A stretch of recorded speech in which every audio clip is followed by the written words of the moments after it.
La modification de la charpente constitutionnelle de notre pays, le Bénin, et la fermeture donc des frontières du Nigeria sont entre autres sujets à débat donc sur le Talk en 10 sur Révélation Web TV pour le compte de cette semaine, j'allais dire. Alors, Talk en 10 reçoit pour vous l'honorable Gérard Benossi. Il est parlementaire, il est le président de la commission des finances et des échanges, il est également membre du bureau politique de l'Union progressiste.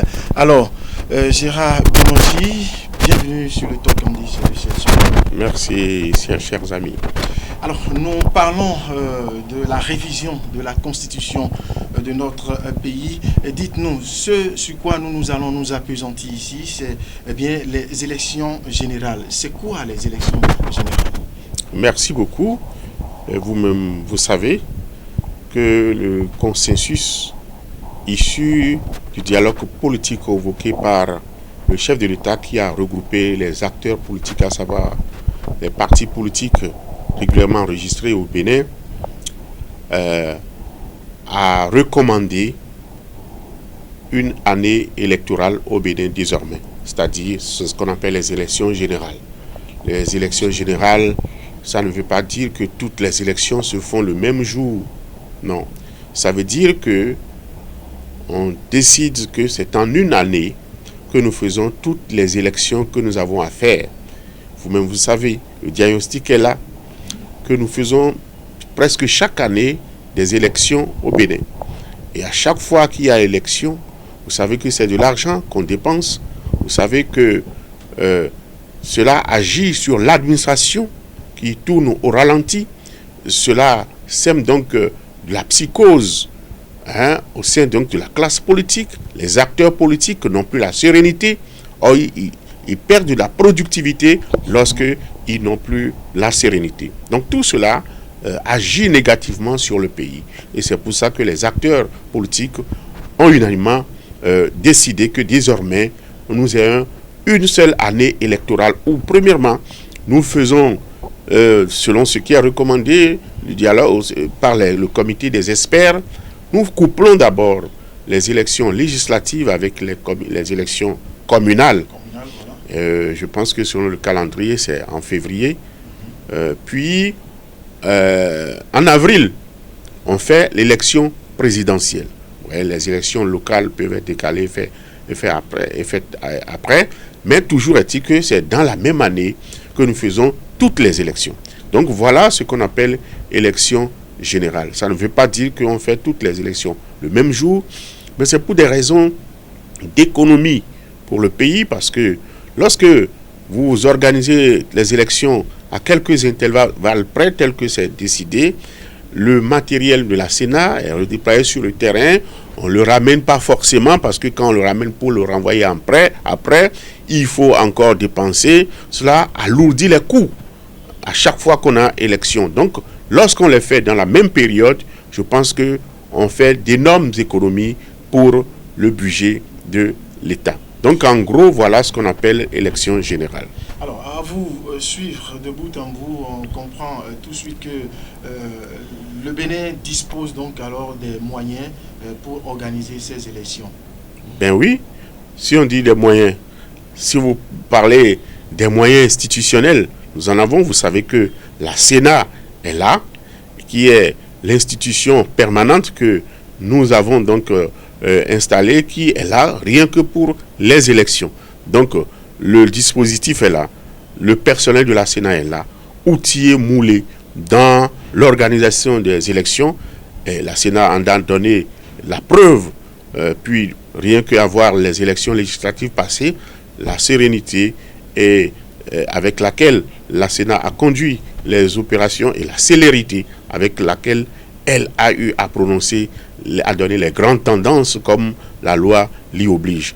Donc, en termes d'institutions, de dispositifs pour y aller, ça veut dire que nous n'avons pas de problème. Par rapport aux ressources, si c'est les ressources financières dont vous parlez, oui, le Bénin a toujours été au rendez-vous des élections, à chaque fois fait les élections.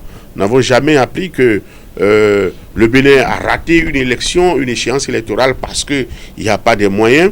Par le passé même, vous savez que le budget national y contribue, mais aussi les partenaires financiers et techniques et financiers venaient au secours donc, du Bénin pour organiser les élections. Mais cette fois-ci, le président Patrice Talon a tout fait pour que nous fassions les élections législatives sans tendre la main à l'extérieur. Hein? Rien que par l'institution du quitus fiscal, vous avez vu les ressources rien que le quitus fiscal a pu mettre à la disposition du budget de l'État. Cela a permis que nous financions nos élections législatives dernières sans tendre la main à l'extérieur. C'est pour dire que le Bénin est suffisamment organisé et dispose des ressources pour pouvoir donc conduire ces élections, ces opérations électorales. Gérard Binon, si vous l'avez dit, le Bénin est suffisamment organisé. Dites-nous alors, quelle sera la conséquence d'une élection générale? La conséquence, je vais parler des conséquences positives. Voilà, pour le Bénin. Positives en ce sens que je vous avais dit tout à l'heure que on fait des économies pour le pays. Hein? Économies en termes de sérénité que nous gagnons, en termes de sérénité au niveau de l'administration qui n'est plus désorganisée, qui n'est plus désertée pendant les périodes électorales, lorsque c'est chaque année qu'on le fait, mais en une seule fois, cela va impacter donc l'administration et puis c'est fait, on aura la sérénité pour 5 ans. Et il faut attendre 5 ans encore pour assister à une telle mobilisation qui impacte sur l'administration. Donc ça, c'est une très bonne chose que moi j'estime que c'est des avancées, c'est des conséquences positives. Moi, je ne vois pas pour les élections générales un mauvais côté, je ne pense pas. D'accord. Honorable Gérard Benonji, on va sauter du coq à l'âne. Dites-nous, la fermeture des frontières de Nigeria, c'est toujours le statu quo jusqu'à ce niveau. Alors, est-ce que en sourdine, il y a des négociations qui sont en train donc d'être prises pour sa réouverture? Merci beaucoup. Oui, vous avez parlé de statu quo. C'est vous qui le dites. Je pense que ça ne peut pas être le statu quo.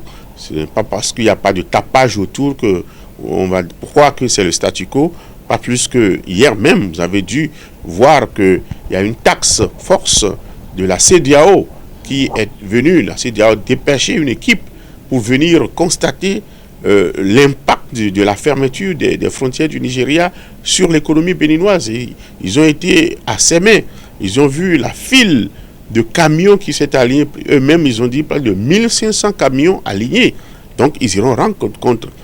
La fermeture de la frontière par le Nigeria, je pense que le Nigeria est un État souverain, mais il n'en demeure pas moins qu'il est membre d'une organisation sous-régionale qui est la CEDEAO, qui a des règles de fonctionnement, qui a des protocoles, des accords que tous les pays ont ratifiés, y compris le Nigeria, qui prône la libre circulation des biens et des personnes.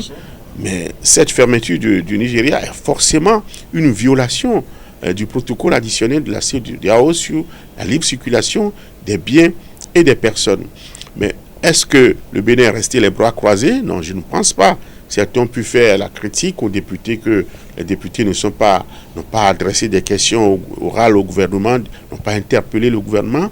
Vous savez que l'Assemblée nationale était en vacances parlementaires depuis ce temps-là. Mais le temps a évolué et puis il ne suffirait pas donc d'interpeller le gouvernement, mais l'essentiel est qu'il y ait des actions en sourdine qui permettent donc d'obtenir la réouverture. Et je pense que le gouvernement est à pied d'œuvre. Nous en avons discuté avec certains membres du gouvernement, le ministre des Affaires étrangères, tout ça là, qui nous disent que des actions en sourdine sont en train d'être menées. Mais en gros, ce que je vais dire est que le Bénin ne doit pas paniquer à cause de la fermeture de la frontière par le Nigeria. Il est vrai que c'est difficile quelque part, mais nous devons apprendre en tant qu'État souverain à être résilient face au choc que nous causeraient éventuellement les états d'âme de nos voisins. Est-ce que si le Nigeria décidait de fermer définitivement ses frontières, est-ce que le Bénin va disparaître? Nous devons dire non, nous ne devons pas disparaître. Si c'est ça, nous devons nous organiser en interne et être prêts à ce que le jour où un État déciderait de nous fermer définitivement ses frontières, qu'on puisse exister quand même.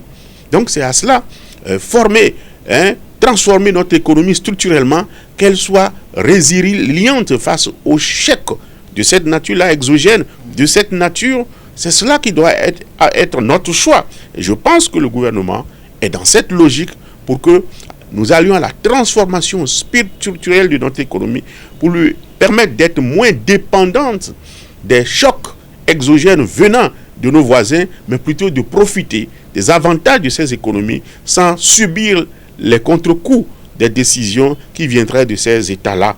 Est-ce que négativement cela impacte, la fermeture du Nigeria impacte l'économie béninoise? Je pense que nous devons minimiser donc la portée parce que les réexportations sur le Nigeria, je ne pense pas que ces réexportations apportent grand chose à notre économie au point de nous désorganiser si le Nigeria fermait ses frontières. Il est vrai que la grande masse vit donc du commerce avec le Nigeria, mais ce commerce est du commerce de l'informel qui n'apporte pas grand chose à la fiscalité de notre pays, aux ressources douanières de notre pays. Mais nous ne devons pas croiser les bras, comme je l'ai dit. Le gouvernement est à pied d'œuvre. Forcément que le Nigeria parviendra à écouter ses pairs donc de la CEDEAO et ferait un geste dans le sens de la réouverture des frontières. Gérard Benossi, merci. C'est moi qui vous remercie. Merci d'avoir accepté d'échanger avec nous sur ces questions d'actualité. Mesdames et messieurs, comme vous pouvez le constater, ce sera tout donc pour le talk en 10 de cette semaine. Prenez le rendez-vous. Bye bye.